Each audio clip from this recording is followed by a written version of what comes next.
حضور نے فرمایا جب میت کو دفن کر کے فارغ ہو جاؤ تو اس کی قبر پر کھڑے رہو. خود حضور بھی قبر پر کھڑے رہتے دفن کرنے کے بعد اور فرماتے اس کے ثابت قدم رہنے کی دعا کرو، اس لیے کہ اب اس سے سوال و جواب ہوں گے. اب فرشتے اس کی قبر میں آئیں گے، اب اس سے پوچھیں گے، اب اس کے ساتھ وہ امتحان ہوگا، تو اس کے لیے دعا کرو، قبر پہ کھڑے ہو کے دعا مانگو. ایک حدیث میں فرمایا کہ اتنی دیر دعا مانگو، اتنی دیر دعا مانگو کہ جتنی دیر اونٹ ذبح کر کے کھال اتار کے گوشت بنا کے. اونٹ ذبح کرنا سب سے زیادہ مشکل ہے. اونٹ ذبح کر کے کھال اتار کے گوشت بنا کے بانٹ دیتے ہو، اتنی دیر مرنے والے کی قبر پہ کھڑے رہ کے دعا مانگا کرو، کیونکہ اب فرشتے آئیں گے، سوال و جواب ہوگا.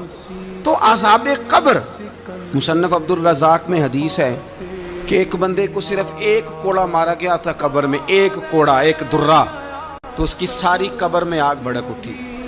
تو پوچھتا ہے کہ یہ ایک کوڑا مجھے کیوں مارا گیا؟ تو انہوں نے کہا ایک وجہ تو یہ تھی کہ تو پاکی پلیدی کا خیال نہیں کرتا تھا، اور دوسری وجہ یہ تھی کہ ایک دفعہ ایک مظلوم نے تجھ سے کہا تھا میری مدد کر، اور تو مدد کرنے پہ قادر تھا، تیرے اندر ہمت تھی، پر تو اس کی مدد کے لیے تیار نہیں ہوا. وہ ہمارا مشہور فکر ہے نا کہ سانو کی لگے، پرائی لڑائی پرائی آگ نو اسی گھر کیوں لے آئیے.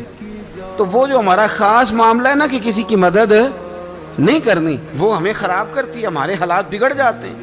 ہم مدد کرنے پہ قادر ہوتے ہیں پر کسی مظلوم کی مدد، ایک کوڑا لگا تو پوری قبر میں آگ بھڑک اٹھی. عذاب قبر سے اللہ کی پناہ مانگی جائے اور آخرت کے لیے، قبر کے لیے تیار.